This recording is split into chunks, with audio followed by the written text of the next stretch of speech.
Welcome back to the Country Minute Podcast. Tonight we are in Shipshewana, Indiana for a very brief but very important conversation with our GOAT, our 90s country legend, somebody that's on my Mount Rushmore of country music. That's right, we finally get to meet John Michael Montgomery. We're going to go backstage here at the Blue Gate Theater right now before his headlining show tonight to talk about the farewell tour, to talk about Walker, to talk about everything. It's happening right now on the Country Minute Podcast. Sit back, relax, and enjoy. We're at the Blue Gate in Shipshewana, Indiana, and I feel like we've been working for this for years. We finally get to meet one of our personal favorites, John Michael Montgomery. Sir, how are you today? I'm doing great. Oh my gosh. Good to finally meet you. Good to finally meet you, man. This is overwhelmed, but I'm going to try to keep it brief with you. So we're at the Blue Gate today. We're on the farewell tour. Yeah. You know, we got a few more months till Rupp. You're going city by city saying goodbye to fans, but I've been wondering this whole time, how did you know it was time to kind of roll up the carpet? Well, you know, I think about 5 years ago I started thinking about it. You know, and then I don't know, I turned 60 back in January, and you know, you just kind of it just kind of comes to you. Your body starts talking to you, you know, and you just kind of start realizing it's like, hey, you know, it's a young man's game, getting out there, running up and down the road with a bag and living in a bunk in a hotel room, and 33 years on the road, you know, I mean, it's been a blessing, but, you know, just like athletes or anybody else, there comes a day you wake up, you go, you know what, I think it's time to hang it up, you know, hang up the touring. So. Did it help when somebody called you grandpa for the first time? Called what now? When you heard you were going to be a grandfather, was it like time to get off the road? I knew I was going to be pretty busy, yeah, you know, being a grandpa and everything, and really, you know, that's another thing. You know, I've been on the road a lot for several years, so would like to definitely. I know how fast from 50 to 60 went, so I know 60 to 70 is going to go even faster. So I definitely want to be able to have more time, being able to go and see Charlotte, my granddaughter, but you know, no, it's one of them things, man. You just you come to a decision finally, and I did, and it's bittersweet, you know. I mean, no doubt about it, because getting on stage and performing, I still love it as much as I did when I was a 6-year-old kid getting on stage with my mom and dad, you know. But you know, and I may get the itch to go out and do a show here and there, you know. But the touring part of it's starting to get a little hard on this old 60-year-old bones, you know. So. Well, I've been thinking a lot about how it kind of got started for you. 5 nights a week at the Austin City Saloon for 4 years in Lexington, Kentucky. Yeah. Now 40 years old, which is only 4 miles from Rupp Arena, where it's all going to wrap up here in a few months. Now, when we talk about bringing it home, what do you hope to kind of capture in Lexington by having this show there?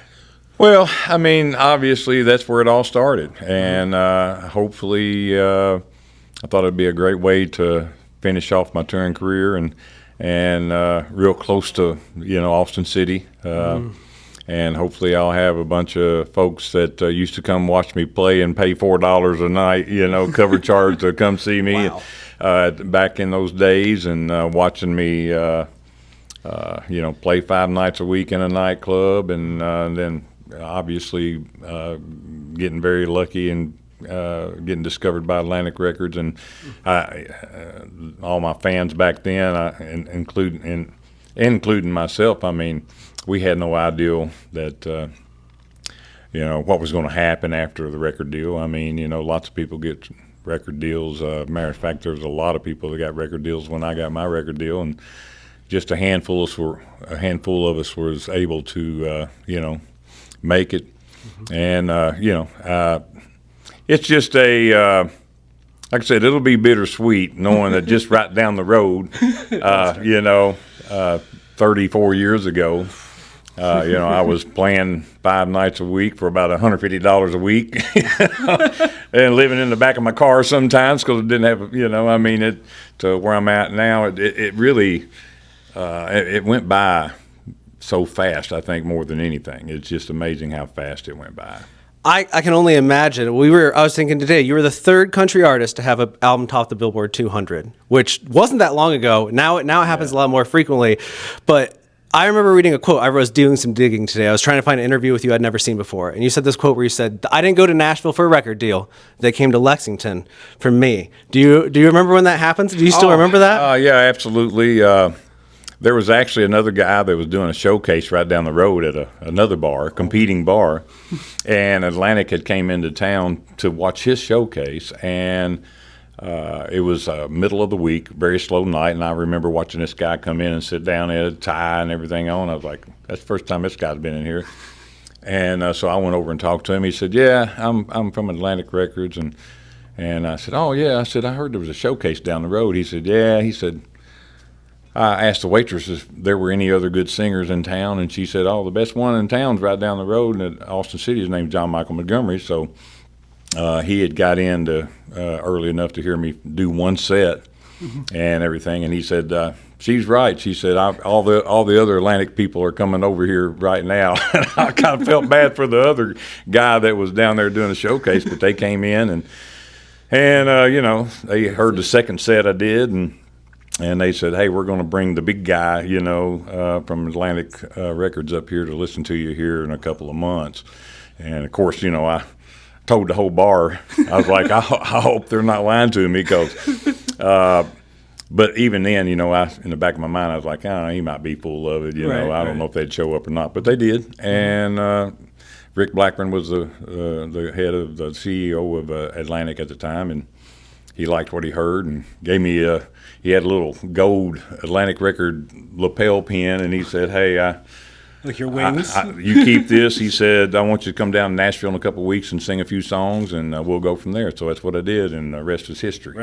Legitimately. Now, we've met a lot of these 90s legends, and I always ask them the same thing when their kids get into music. We just talked to Mark Cheston a few weeks ago, and he laughed, and I asked him this.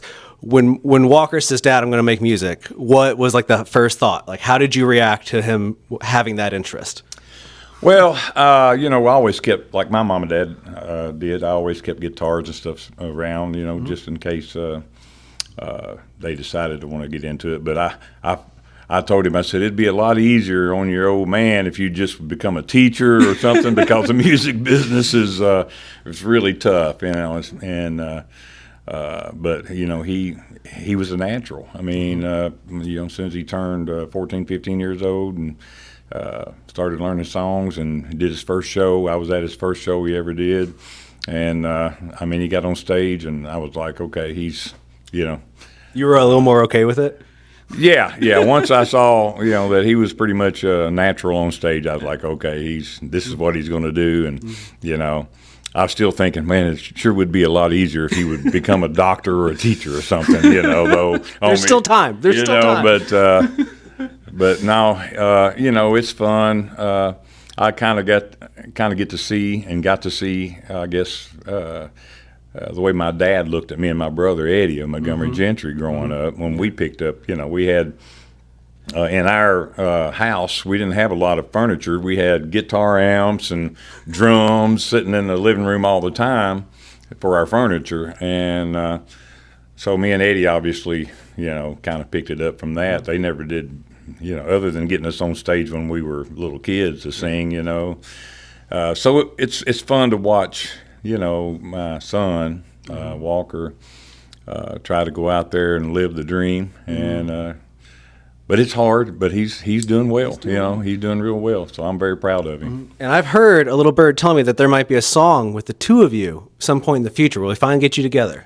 Yeah, there's a song that he cut a few years ago that I absolutely loved, and I told him, I said, you know, if we ever sang a song together, I'd love for it to be that one. So we've been working on it, and hopefully we might even get Uncle Eddie involved in it. So a little surprise there for you. So we'll see how it works out. Now, before I go, John Michael, every time I talk about this tour, people are always telling me, I wish I could go, but obviously not everyone's going to get to see you. So before we let you go, could you send a message to the fans out there who might not get to come to the farewell show, but are still celebrating everything that you've done in your career? Well, I appreciate everything and all these years that, you know, it's all about the fans. It's, for me anyway, you know, it ain't about Nashville. It ain't about any of that stuff. For me, it's always been getting on stage and watching the people enjoy what I do. And to be able to do this for a living for as long as I've been a kid, you know, growing up in the music business, and to be able to be where I'm at today, it's only because, you know, there were people out there that came to see me, or I'd be without a job. And from the nightclubs all the way to where I'm at today. And so I hope that they can find a way to get to the last show at Rupp Arena on Yes. December the 12th. But Yes. if not, all I can say is a big thank you for the support. And it's tough. It's tough to say goodbye, but it's something that eventually you just got to go. Thank you all very much, but it's time to go. John Michael Montgomery. If no one's told you today, you're a legend, sir. I was telling my wife this morning, I don't know what we're going to do now because I feel like we spent all this time trying to meet you. And now I'm like, I got to find a new Everest. I have to get up there now. So Well, I'm I appreciate hoping it. that Walker's carrying the torch for me. So, There we go. He's doing a very good job at doing that. So I'm going to sit back and enjoy what he's doing over the next few years. And yeah, you never know. You never say never on anything. So you never know what happens down the future. But right now, I'm going to give the body a little break and a little rest and sit back and enjoy my kids and my grandkids and all that stuff and just soak it all in. Oh, that's perfect.